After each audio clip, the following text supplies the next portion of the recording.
Bonjour à toutes et à tous, il est 18h et vous êtes bien sûr Grand Lille TV, nouveau flash d'information que l'on va commencer avec vos prévisions météo, des averses en début de soirée pour ce mardi. Demain matin, les gouttes devraient laisser un peu de répit avant de reprendre de la vigueur en milieu de journée sur la métropole lilloise et ce jusqu'en fin de semaine. Au niveau des températures, on attend quand même légèrement au-dessus des normales de saison avec 12 degrés attendus à Lille, Roubaix et Tourcoing. Des prévisions plus complètes, c'est à retrouver juste après ce flash. L'actualité du jour, c'est l'annonce faite par Carrefour ce midi. En France, ce sont 2400 postes qui vont être supprimés via un plan de départ volontaire. L'objectif pour le groupe, c'est une réduction de coûts de 2 milliards d'euros et un virage plus axé vers le bio et le commerce en ligne. Et si les enseignes Carrefour ne devraient pas être impactées, à en croire le PDG Alexandre Bompard, les magasins Dia, eux, devraient diminuer en France de 273. Ces suppressions de postes devraient aussi se faire dans les différents sièges du groupe qui compte actuellement plus de 10 000 salariés. Du côté des syndicats, cette annonce fait peur. Ils sont convoqués vendredi pour un comité de groupe France exceptionnel. Force ouvrière, le premier syndicat du groupe, a déjà appelé à la grève le 8 février prochain. Et puis je vous propose d'écouter une autre réaction, celle d'Olivier Ginestar, qui est délégué syndical CGT du groupe Carrefour. Pourquoi aujourd'hui on arrive à des suppressions de postes? Parce que la bourse a énormément baissé en 2017 et que M. Bompard a besoin de remettre du cash pour satisfaire les actionnaires en gros. On est déjà en restructuration sur les services administratifs et sur les stations essence, c'est estimé à 1000 postes quand même. Donc en plus des 2400 postes annoncés aujourd'hui par M. Bompard au niveau du siège, c'est pas rien. Mais le personnel est prêt à, vous savez, dans la grande distribution, on a l'habitude des changements, on doit s'adapter, c'est pas là le souci.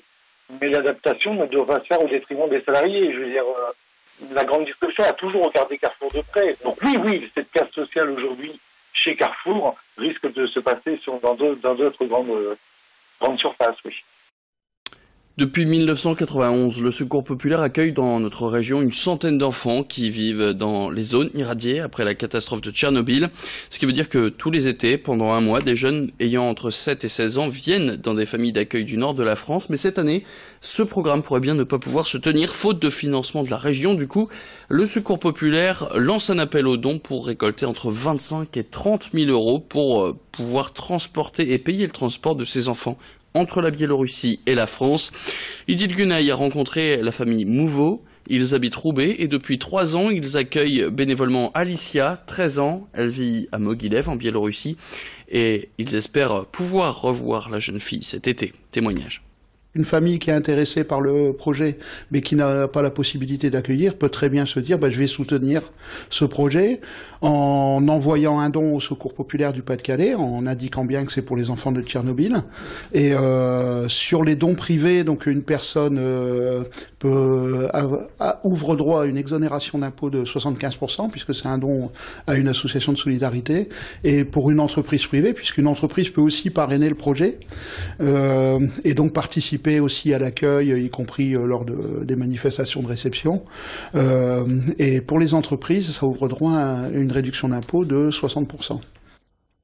On parle maintenant d'une méthode qui s'est peu à peu démocratisée, le covoiturage. Grâce notamment à plusieurs sites de mise en relation entre conducteurs et voyageurs de type Blablacar, les longs trajets et les frais se partagent de plus en plus facilement. Mais pour les petits trajets, par exemple se rendre sur son lieu de travail ou encore pour les étudiants, le covoiturage se fait moins souvent.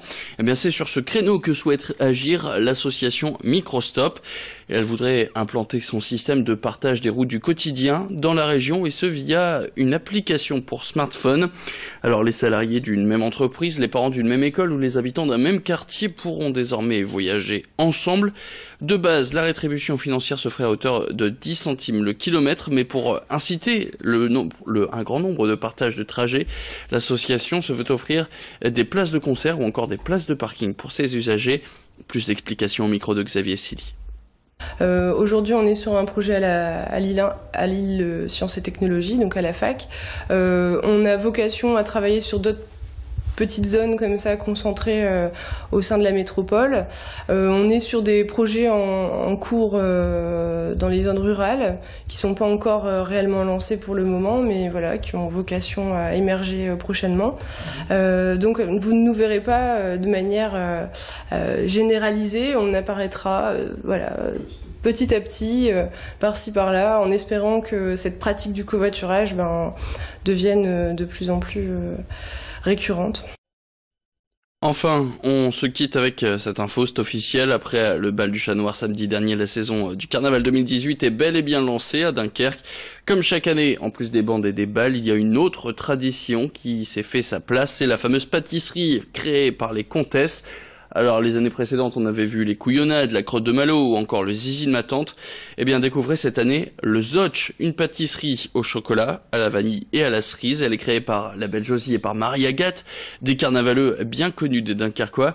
Et comme tout le temps pendant ce carnaval, eh bien, les bénéfices des gâteaux seront eux aussi reversés à une association, en l'occurrence Dunkerque Solidaire. Elle aide les chômeurs dunkerquois de longue durée à retrouver un emploi.